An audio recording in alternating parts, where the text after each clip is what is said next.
All right, tribe of the tinfoil, strap on your hats and tune your antennas, and let's blast off.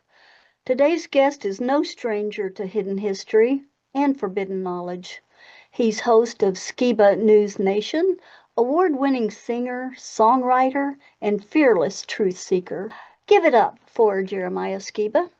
Welcome to the Mad Tinfoil Hatters. Good to be back. Yeah. So what's up today? What do you have in mind to talk about on the conspiracy wavelength? Well, so it's a topic so many people ask me like what's your favorite conspiracy theory? And I often hit them with something that kind of blows their minds because it kind of catches them off guard. And they say, "What's your favorite conspiracy theory?" And I say, "Well, Helen Keller. Helen Keller was a fraud." And people are like, "What are you talking about?" But the more you think about it as an adult, the more it kind of makes sense. And, I think it was the biggest lie told to mankind the first time that they were able to lie to us and to see if we would buy their official narrative. So, yeah, I bet that sets a lot of people back because of our programming. We and so what do you have to um, document that as far as her being a fraud? Well, when I was a kid, I first learned, at school, Helen Keller story. I never believed it because I was a dyslexic on the spectrum kid. And my mom always told me, look outside the box. Like, don't always believe what your teachers say, which is ironic because I married a teacher. But I always had this doubt in my mind because, I mean, she couldn't hear, she couldn't see. Just imagine that since she was a baby, she doesn't know anything around her. So I was on a Yeah. road trip with my wife, then girlfriend, and I she's a teacher, and so I was like, "Hey, what do you think about Helen Keller?" And then I started t bringing up facts about Helen Keller, and she is now a Helen Keller denier, proud Helen Keller denier as well. So some of the bullet points, like, okay, did you know that? Let me see. There's a whole list of them. I brought him up to buddy Eddie Bravo, who's a he's on Joe Rogan. He's one of Joe Rogan's buddies, and he was like, "What the heck?" Um, so some of the red flags are like she flew an airplane. Would you believe that if I told you that? Right? That's She what we're flew, told. yeah, okay. So she was deaf and blind since infancy. She was an American hero by learning to communicate with this palm tickling method, right? She had a British accent. If you look at any video of her, it sounds like she has a British accent. Now, why would that happen if she was American and, such an American hero? And then on March 3rd, we're supposed to believe that a teacher named Ann Sullivan taught a 6-year-old Helen Keller how to communicate. And after Sullivan died, she could never communicate ever again, which I thought was very interesting. So the Doug can insert this first clip. This is the Helen Keller palm tickling method, is what I call it. In this room sits a remarkable woman. She is Miss Helen Keller. She does not see the room nor the book that she is reading. She sees nothing. She does not hear the rustling of the curtains behind her. She hears nothing. She is deaf and blind. But if you enter her room, she will know it. Your lightest footfall will tell her you are coming. Polly has been with Helen Keller 40 years. For nearly half of these, she has been Helen's only companion. Helen's eyes and ears upon the world. Helen's eyes and ears upon the world. She talks with Helen by a finger system in which each letter has a sign, like this. In reaching out beyond her dark and soundless night, Helen depends most on touch. Two other senses remain to her. There is taste and there is smell. Her hand is her chief link with the outer world, with Polly, with Anne, the part-time helper, with everyone she encounters. With her hand, she reads Anne's lips. She answers with her voice, for since she was a baby, she has not heard a word spoken, nor seen lips forming one. It is not blindness or deafness that brings me my darkest hours. It is not blindness or deafness that bring me my darkest hours. But Keller also gave like lectures with Sullivan's help. She had a British accent, as I said. She wrote 12 books. Okay, how does a deaf and blind person write 12 books? She was one of the most outspoken people for women's rights and for racial equality of her time. Which, okay, I don't know how you know about like race. Like how does one know that's deaf and blind what race is, right? No, It not just unless you're taught. Yeah, unless you're palm tickled and somebody's speaking for her. I think it's the same with Stephen Hawking. Like it's the same kind of scenario where somebody's talking for them. And I mean, there's actually video of her flying an airplane. Doug can play that right here if he wants. Helen knows the scene is absurd, and her mother, brother, and Anne Sullivan consider the flight hazardous. But there is no stopping the producers, whose inspirations change daily. Helen Keller herself has never feared physical action. As a child, she learned to dive into the ocean with a rope about her waist, tied to a stake on the shore. She has enjoyed tobogganing, dropping down steep New England slopes. Not even I could do that, and I wasn't born deaf and blind, so... And she knows, too, that if it will serve to rouse the public interest in the capabilities of the blind... Also known as brainwashing the masses to fit your narrative. Almost anything she can do to get attention will be justified. But the airplane ride itself, though pointless, thrills the onlookers. Helen is in the air for half an hour and says she feels more physical freedom than ever in her life. Only later does she learn that in this landing she and the pilot are in genuine danger of motor failure. Helen's good humor is taxed much more than her courage. There will be scenes in which she dresses herself just to show the public that she can, and in which she sleeps to prove to the curious that she closes her eyes. It's crazy that people actually believe that she was deaf and blind and she flew an airplane. And then one thing that always kind of upset me was she was a firm believer in eugenics. And she was quoted as saying, "The lives of children with disabilities should not be sustained or continued." And so I also have another clip that Doug can insert whenever, but it's about, how could somebody so deaf and so blind and such a great human being be such against her own kind? Like, that blew me away. And so liberals will try to like walk that back and be like, no, she didn't really mean it. But she really did mean it. She wrote countless essays about it. Helen Keller's image is on the Alabama State Quarter. It's an image taken from a photograph of her reading a Braille book. And there's a motto that says "Spirit of Courage." In some sense, so, you have a woman reading a book, and that's understood to represent courage. And this is not to say that Helen Keller wasn't a courageous person, but it's kind of a safe message without any sort of controversial overtones to it. It's like Helen Keller worked hard and she got educated, and that's all we need to know. Whoa, whoa, whoa. That's all we need to know? We need to know a lot more than that. Pretty much everyone learns about Helen Keller in school. From picture books to the movie The Miracle Worker, she's a staple in children's education. But we only learn about one aspect of a multifaceted and complicated person. If you learn about her life from her own words, you realize she was an agent of change. I do not like the world as it is, so I'm trying to make it a little more as I want it. Helen Keller, 1912. She advocated for women, people of color. Disability rights mattered to her. How does she know what a woman is? And how does she know what a person of color is? Race doesn't exist to somebody who can't see and can't hear. How does she know what social issues are? I just don't understand. Because we are so focused on Keller as a child, we often miss out on her long life of activism. One of her passions was really the rights of workers and unionists. There were these new conditions in which workers were subjected to heightened inequality and even danger and risk physically.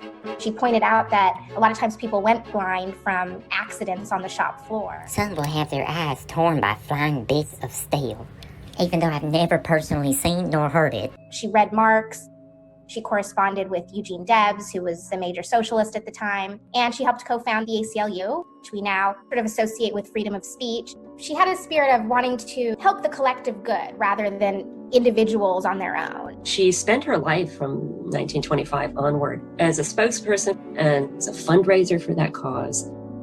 She was an early member of the NAACP. She condemns lynching. She condemns the racism perpetrated against African Americans. It was not so typical to be opposed to racism in 1916 if you're a privileged white woman. It just wasn't. I have no idea what I even look like, and I don't know what black people look like, so I guess I'm doing good, as I'm a puppet for the government. To be honest, I don't even know what a lynching is. My handler just said that I said that, so maybe I am a racist. And she was. Critics of Helen Keller point to one notable exception in her advocacy for people with disabilities. She was a supporter of eugenics, a now reviled school of thought that sought to improve human populations by breeding out certain traits, like, for example, certain disabilities. That's absolutely true. She did write about eugenics. Children with disabilities, who with severe disabilities, would not be able to function in society. It's very easy to take history out of context. It's very easy to take history out of context. She did not value every life. Still, Helen Keller's prominence is another reminder of how our American history often focuses on the stories of wealthy white people.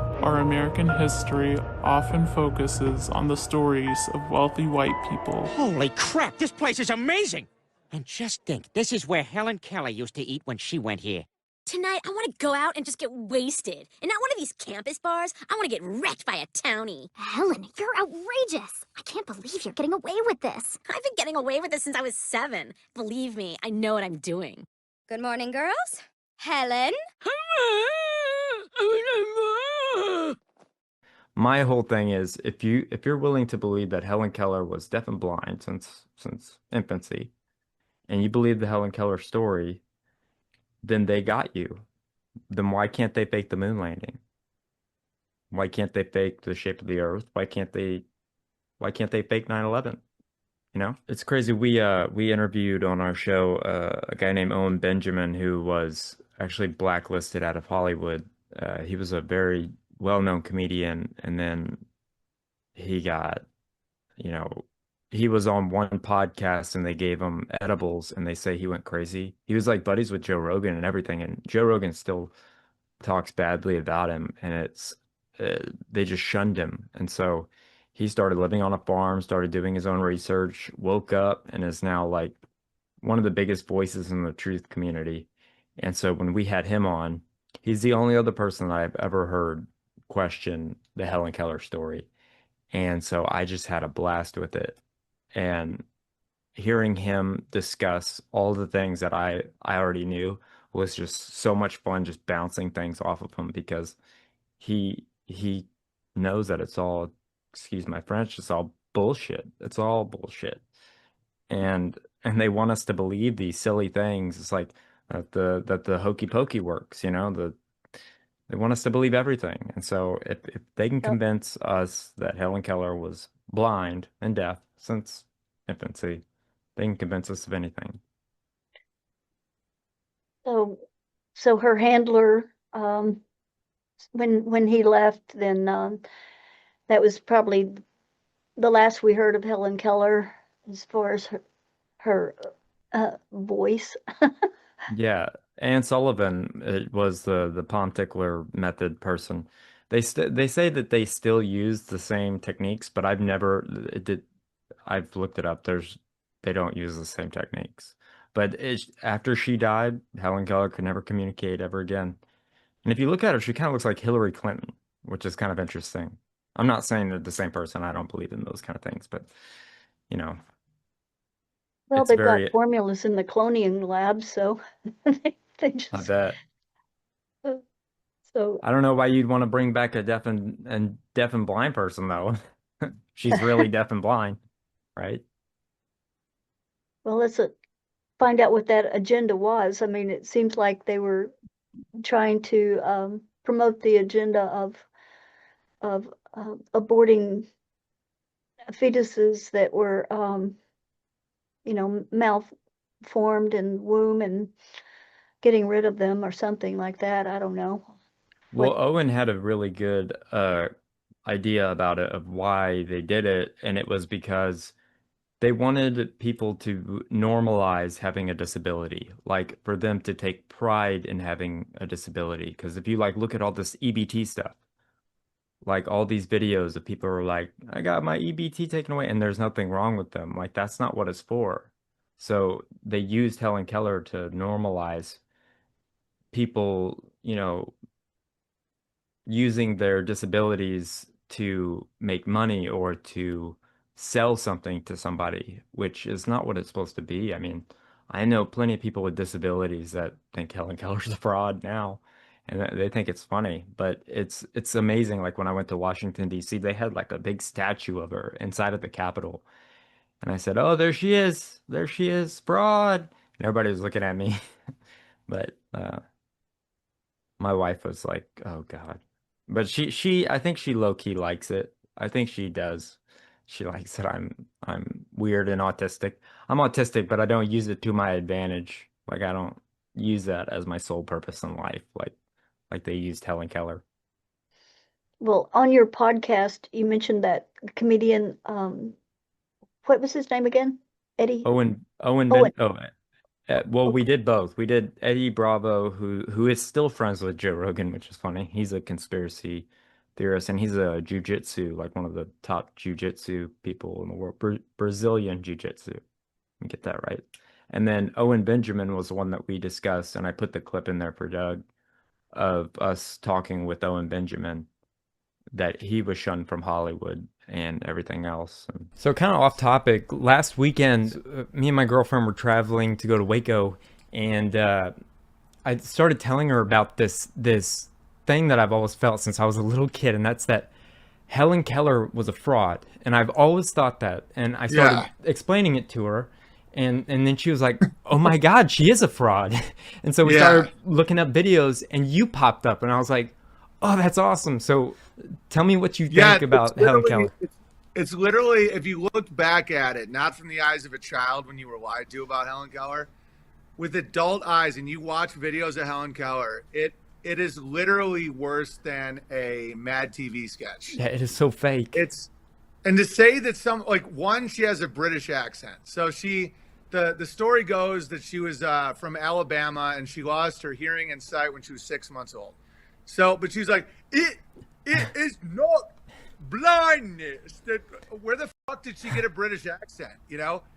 It is not blindness or deafness that brings me my dearest father. And then you just see this little grabber doing this to her hand, and she's like, Or even tell her who you are, if she knows you, as she knows her old friend, Polly Thompson. Polly has been with Helen Keller 40 years.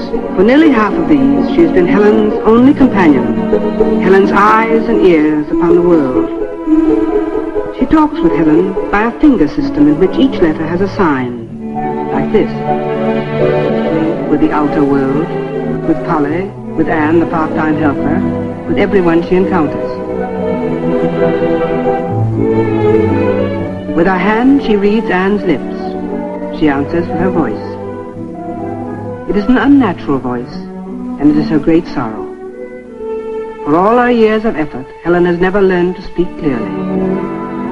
This isn't strange, for since she was a baby, she has not heard a word spoken, nor seen lips forming one. and she just keeps rubbing children's faces and stuff. They had her flying an airplane. Isn't everyone flying these days? Helen knows the scene is absurd, and her mother, brother, and Anne Sullivan consider the flight hazardous. Helen Keller herself has never feared physical action. As a child, she learned to dive into the ocean with a rope about her waist tied to a stake on the shore.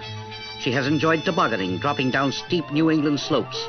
And she knows, too, that if it will serve to rouse the public interest in the capabilities of the blind, almost anything she can do to get attention will be justified. But the airplane ride itself, though pointless, thrills the onlookers. Helen is in the air for half an hour and says she feels more physical freedom than ever in her life. Only later does she learn that in this landing, she and the pilot are in genuine danger of motor failure. Helen's good humor is taxed much more than her courage. There will be scenes in which she dresses herself just to show the public that she can, and in which she sleeps to prove to the curious that she closes her eyes. And if you have any connection whatsoever to special needs or high needs people, that isn't, like, a deaf and blind person doesn't learn anything really. Like, not trying to be a dick, but the ability to comprehend anything goes down drastically. You don't just teach someone by doing this to talk. That's Like, so there's a lot of examples of people that lose their sight and hearing at like 8, 10, 15, and it doesn't go up for them. So at most she had the comprehension of a 6-month-old. It's fucking retarded. They had her writing books about eugenics and socialism. Critics of Helen Keller point to one notable exception in her advocacy for people with disabilities. She was once a supporter of eugenics, and now a reviled school of thought that sought to improve human populations by breeding out certain traits, like, for example, certain disabilities. That's absolutely true. She did write about eugenics. You know that? So what they did the same thing with Stephen Hawking, which was a dummy for, I don't know how they did it, but that guy was not a real guy. So he had a disease that kills everyone within 5 years. He lived with it for 50 years and disproved God with a computer voice. We are each free to believe what we want. And it's my view that the simplest explanation is, there is no God. No one created the universe, and no one directs our fate. This leads me to a profound realization. There is probably no heaven, and no afterlife either. We have this one life to appreciate the grand design of the universe. And for that, I am extremely grateful. All right? So what they do is they get a mouthpiece like Helen Keller. You get an emotional hook in someone. Oh, she overcame so much. She's a true victim. Look at her smiling. She's like... And then so people have this like thing where you can't criticize someone who's like grotesquely ugly or crippled. That's why I make fun of cripples and Jews and blacks and everything, because it's a smokescreen. They use it all the time to hide little poison pills in society. So you have Stephen Hawking is like, and all he can do is this. And so because of that, not despite of that, because of that, people listen to his thoughts about God. I'm like, his brain doesn't function. You have ALS, your neurological system is not functional. Why would you listen to anyone who's like this in a wheelchair about the nature of God? They don't know the nature of shit in their pants. And he's like, God is... Oh, God. That might be our thumbnail right there. Yeah, and Helen Keller's the same way. So someone who hasn't seen or heard anything, all she's felt is this on her hand. Tickling, pretty much, on your palm. Yeah, so then they use that empathy like as a weapon. So people are like, oh, sucks to be Helen Keller. I'm like, no, fuck with her. Put her in a well, you know? And it sounds like I'm being cold, but it's actually a defense mechanism for society. Because if everyone's like, oh, so sad, then she's like, we need to give women the right to vote, you know, and everybody's like... Yeah, she went to Harvard. Really? Oh, dude, it's so stupid. She wrote books. She had the mind of a 6... And by the way, I don't think it was real at all. I think she was like an actress from England. Oh, yeah. She had a British accent. It's like, it's mind-blowingly stupid. She's like, it's no blindness that troubles me. And you're like, okay, so the character they did is it's like, okay, you have to like overemphasize your mouth because she must have been taught, but she's British. She's a Brit. I'm glad that you see through Helen Keller. I'm an Helen Keller denier. Yeah, it kind of makes me wonder, kind of talking of Helen Keller, back to the kind of the victim consciousness of our current culture. It's almost like in school they taught us all of our heroes had these disabilities, or they're a racial minority group, or they have some kind of mental issue or whatever. And so now today, kind of the trans community and all these people coming out claiming victimhood is like the main. It's the way you rise to power in our system today, and it's kind of set up by all of our heroes we were taught about in school. Dude, that's like so funny, man. What if it was unintentional? What if somebody was trying to do a good job and like they had like a blind nephew and they're like, it's Blind Man, you know, and everybody's like, oh, and then people grow up and they're like competing over who's a bigger victim. That's hilarious. Like someone's like running for Senate. It's like, I just had a stroke. Hi, good night, everybody. I had a stroke. He's never let me forget that. And I might miss some words during this debate, mush 2 words together. Where it's like, because I'm going to do sketches in 2 months, so I have to like come up with some of these. where it's like, so you have two politicians facing off, and it's like, I'm blind and I taste colors, and I'm pretty sure I'm a pedophile. And the other politician's like, I chopped off my dick in a methamphetamine-fueled rage. I can't feel my feet, and I'm mentally handicapped. And everybody's like, and the other one's like, and he just starts stabbing himself in the head. And he's like, this is how I talk to God. And someone's like, and then it shows who wins, and it's just got a knife in his head. He's like, I woke up this morning suicidal, so I took all my pills, and now I'm here to lead you. It starts off kind of like small, and then it's like, well, I'm a sodomite. You know, I like to guy in the ass because it calms my demons. And everyone's like, and then it just gets to a point where they're stabbing their own eyes out. Someone cuts off their dick, and they're like, I'll eat my dick now. My gender is cannibal. And everybody's like, that's literally real. It's like, you got people taking DNA swabs. Like, I told you I was an oppressed minority. Yeah. I mean, if they want the people that we put in charge of us to be these really cucked to the system types that are going to follow all these agendas, it makes sense that they've groomed us to all have victim consciousness. But I mean, you see it with the whole, like, giving minority groups preference in colleges and in jobs, and oh, we have to have every diverse group represented in our business, and it's like our whole culture is based around that now, and it's crazy. It's in every commercial. What was the time frame of Helen Keller, and what area of the country did she come from? Or was it this country? I don't know her background. She came from this country. She let me Google it. It's been a while since I've looked up that evil woman. I don't even know if it was her fault, really, to be completely honest. I think she was just used. But then again, I don't know if she was deaf and blind. She doesn't have the I think Stevie Wonder can see too. But yeah, she was an American author. What does it say? She was born in 1880 and died 1968, which is funny because there's a video of her flying an airplane, right? But she has a co-pilot with her. Then my grandpa told me the other day he was doing some research on it too, because he's now a Helen Keller denier. I should make t-shirts that say I'm a Helen Keller denier. But he said in 1964, I think, that they let her fly for 20 minutes on a real airplane by herself. And I was like, by what? herself? By herself. Yeah, but she was born in Alabama and lived there, and was it's like they're I mean, I want to go to where they have like a big, like where that house is, where she's pumping the water and all the story, and where she lived and all that. I want to go there and like question, like, there's like tour guides, and I just want to be like, well, how did she do this? And how did she do that? And I want to do the same thing with NASA too, because I mean, that whole story is made up too, about us going to the moon. I don't believe that. NASA seeing you at the door, I'm sure you'll be welcomed in.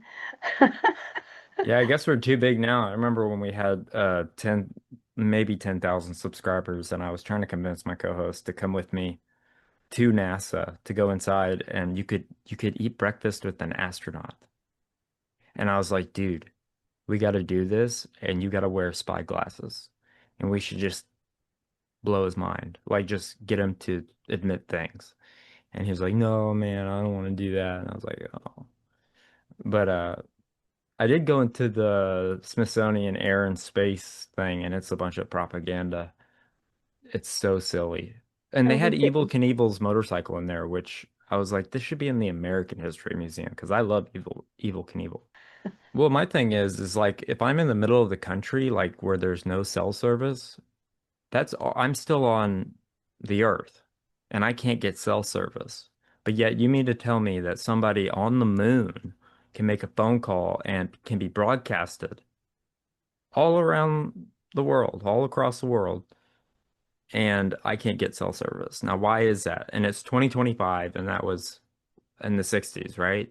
So it doesn't make a whole lot of sense to me how, I mean, it's so funny. Like, it's just so funny that people, I mean, I feel bad for the people that are that are asleep, but they choose to be asleep because even when the facts are presented to them, they just refuse to admit it. And I know my grandpa, when we first started this channel, he didn't.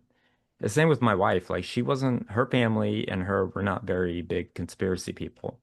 And now they're the biggest conspiracy people. It's so much fun. Like it's like converting people. It's like a kind of like a I don't want to use the term like a religion, but it is like converting somebody. It's like waking them up to something that they've, I don't know, it makes it fun. I think conspiracies are fun, especially when you are like digging up true evidence. I do too.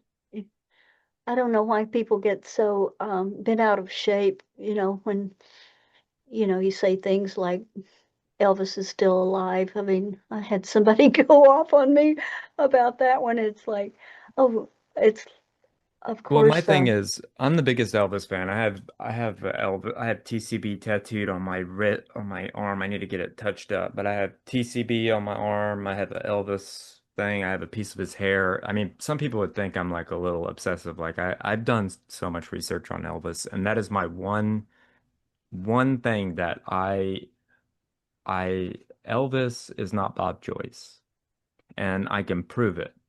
And I've proved it to so many people. And then somebody said Elvis was Trump. And I was like, well, look, either way, even if he did fake his death, right? He didn't want to be Elvis anymore. So he is dead. That character is dead, if you want to believe that. But I mean, the Trump thing, it's like those are two of my favorite Americans. I mean, that would be awesome, but I don't think they're the same person. Speaking of, I got a letter from President Trump. wow. When? This came a couple of days ago. I wrote him a letter. You need me to read it to you? Yes. This is a exclusive for you mad tinfoil hatters out there. So Okay. it's on See White that House. signature again. Oh, Oh yeah. that is so awesome. Does it say Washington, D.C. or just Washington? This is the White House. Oh, and Washington, right? Yeah, Washington. Yeah, no DC after that. That's interesting, right? Dumbass characters. So, He okay. said, Dear Mr. Skiba, thank you for taking the time to share your story with me. Your words are a powerful reminder of strength, resilience, and spirit of the American people. It's because of proud, hardworking citizens like you that I will never stop fighting to protect our values, defend our freedoms, and put America first. Melania and I send our best wishes to you and your family.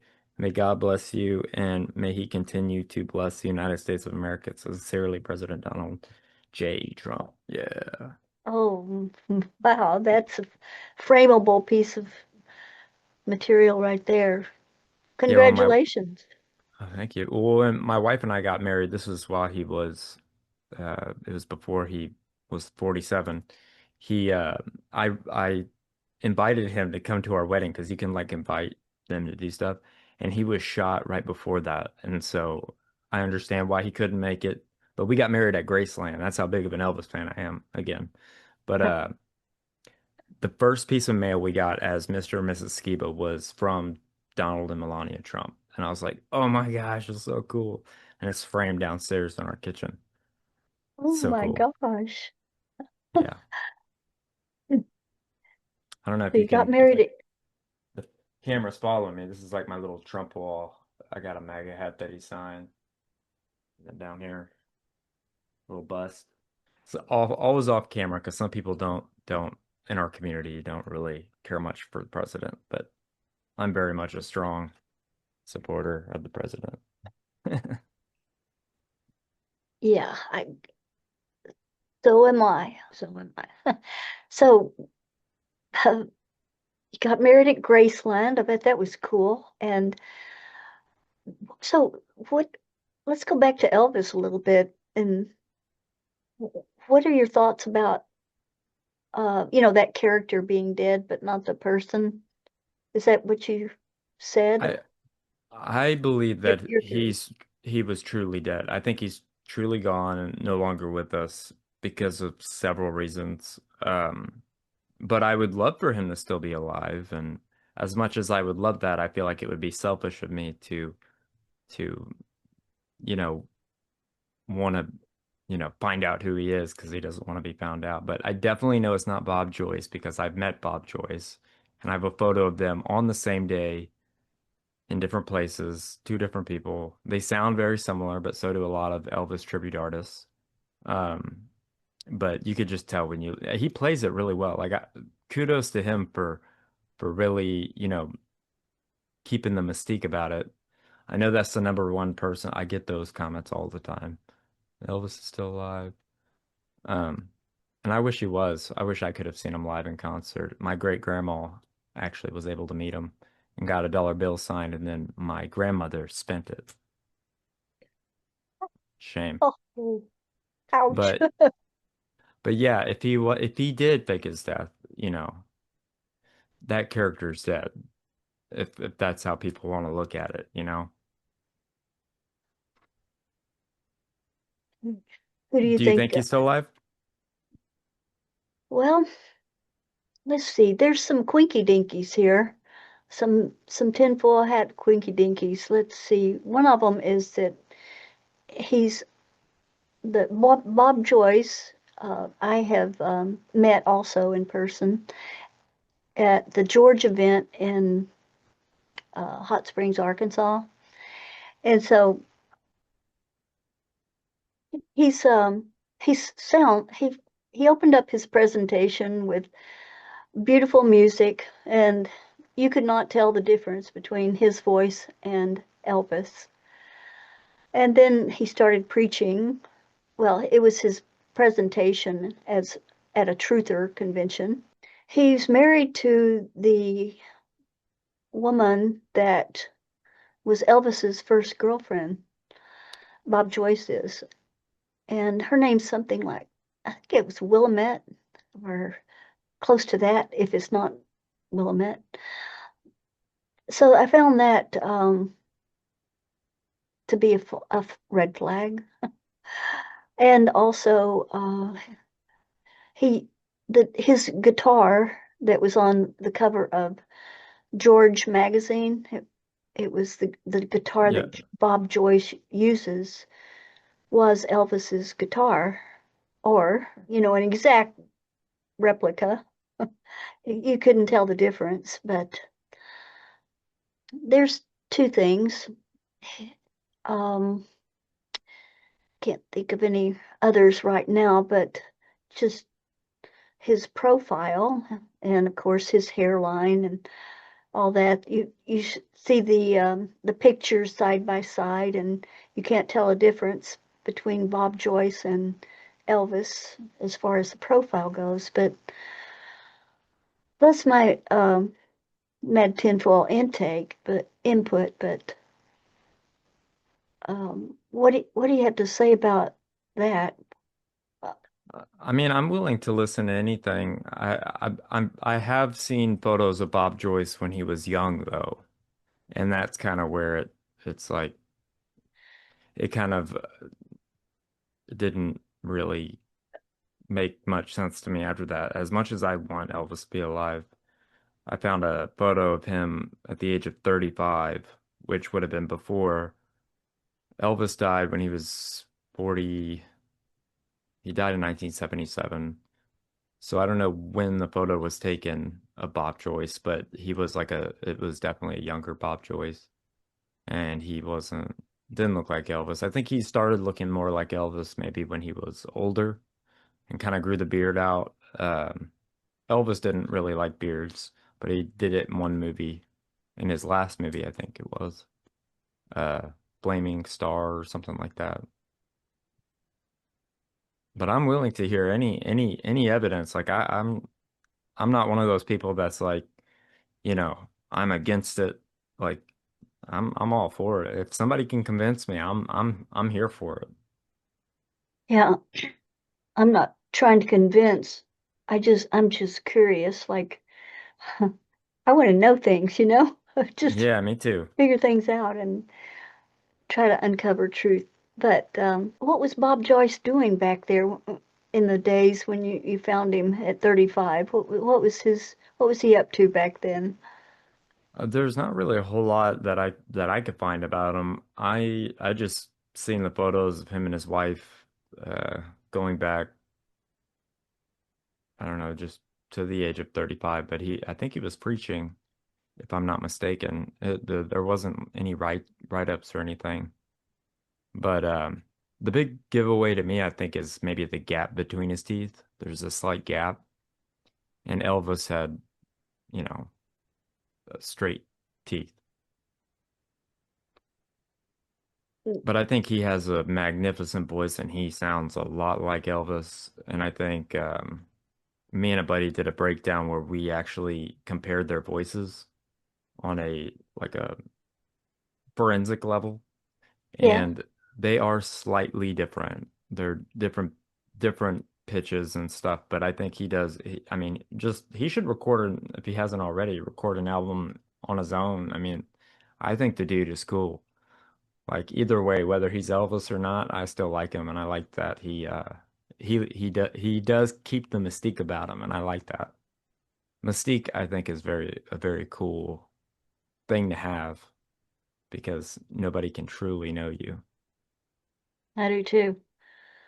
Yeah. Oh, I remembered one other coincidence was that Bob Joyce attended Lisa Marie's funeral in Graceland, Mm. and he had bodyguards all around him.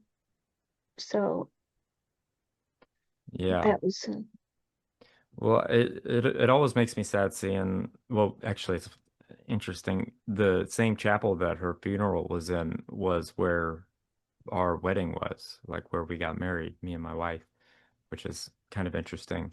It's like it's like way in the woods behind, it's like on the other side of Graceland. It's by the hotels and stuff. But yeah, I think he's at a level of fame on his own now that I think he would probably need bodyguards. And I think the Presley family knew it. But if you look at videos of Elvis Presley, probably his last concert, like when he sung Unchained Melody, like he was big. He was, and Lisa Marie actually died of the same thing. It was like a bowel obstruction that actually,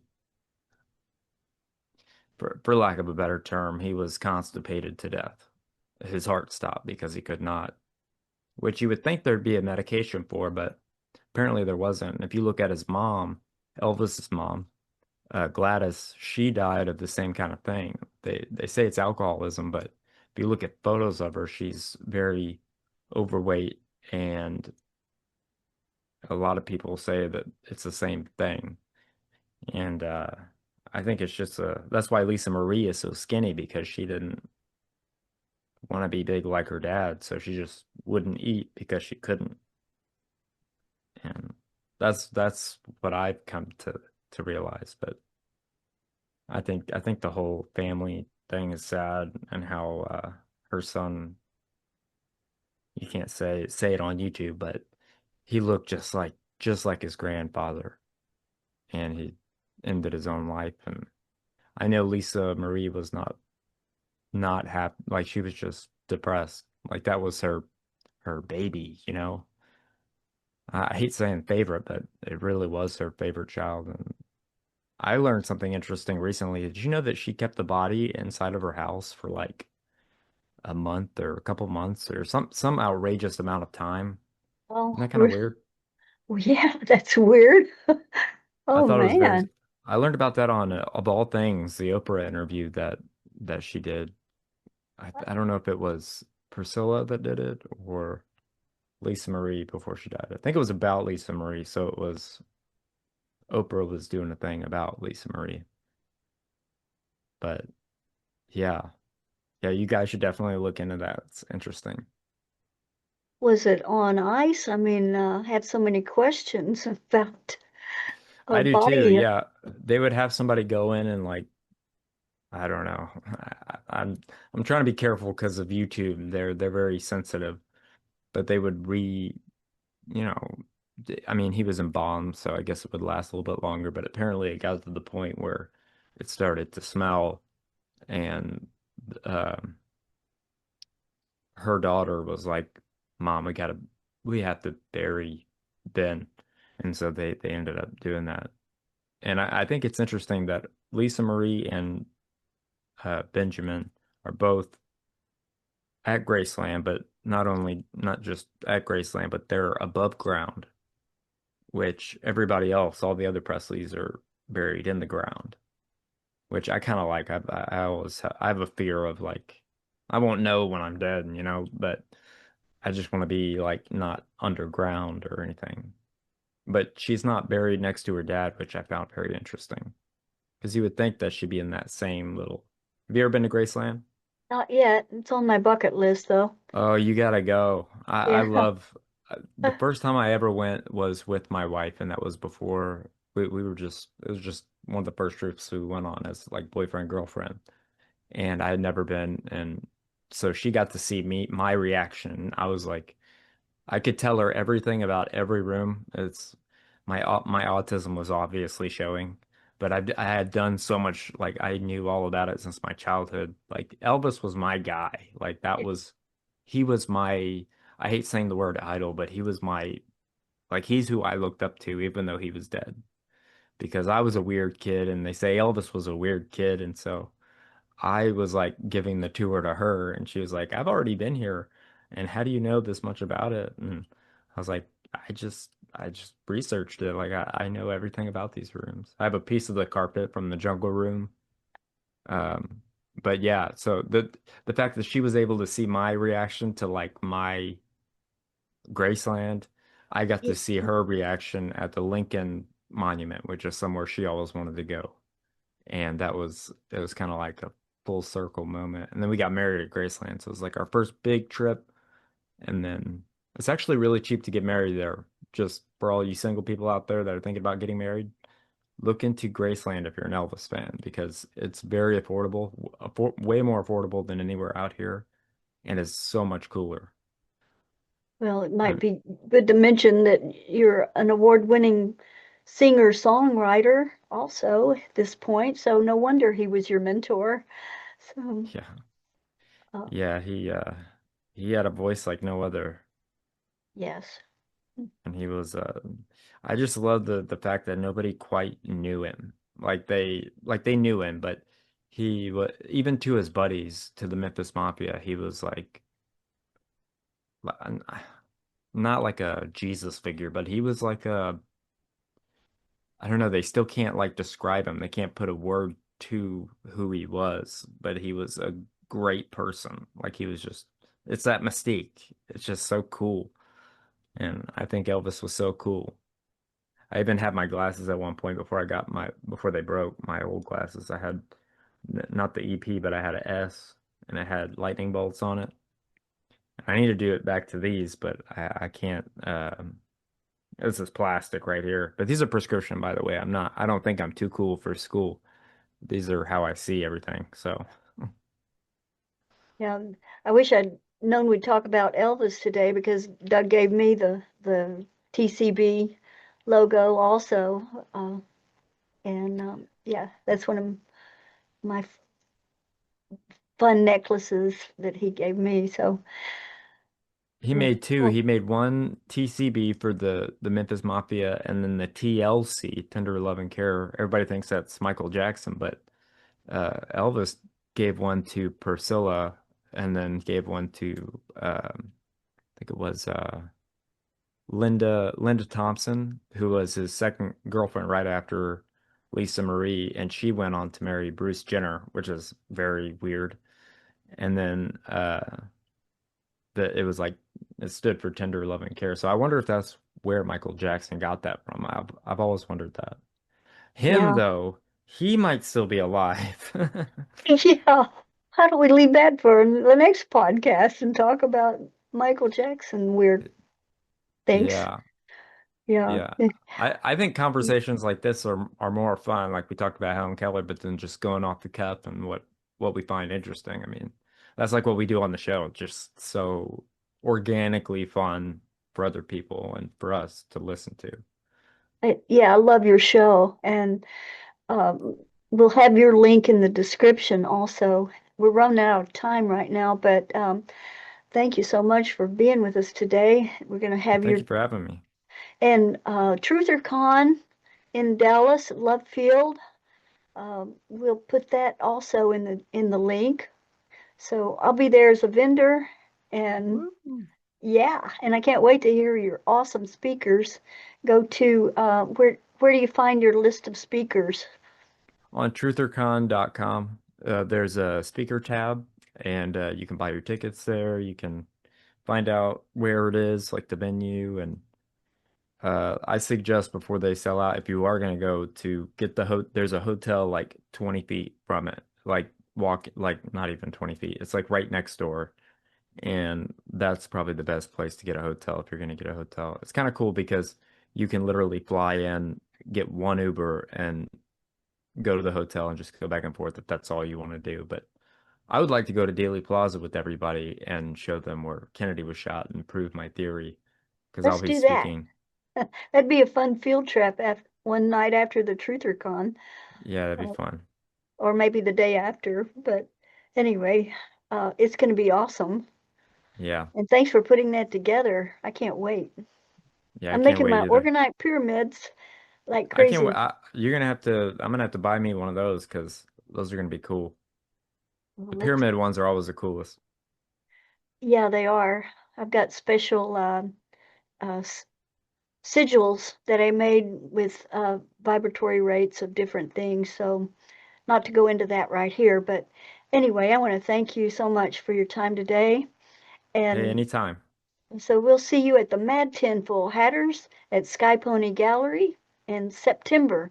Check our website, and we'll have the link there too. So take care. All right. It's an honor to call you guys my friend, and anytime, anything I can do, just let me know. It's an honor, fellow MadTinFoilHatter, Skiba News Nation. Love your show. Okay. Thank you. Out. Bye-bye. Bye.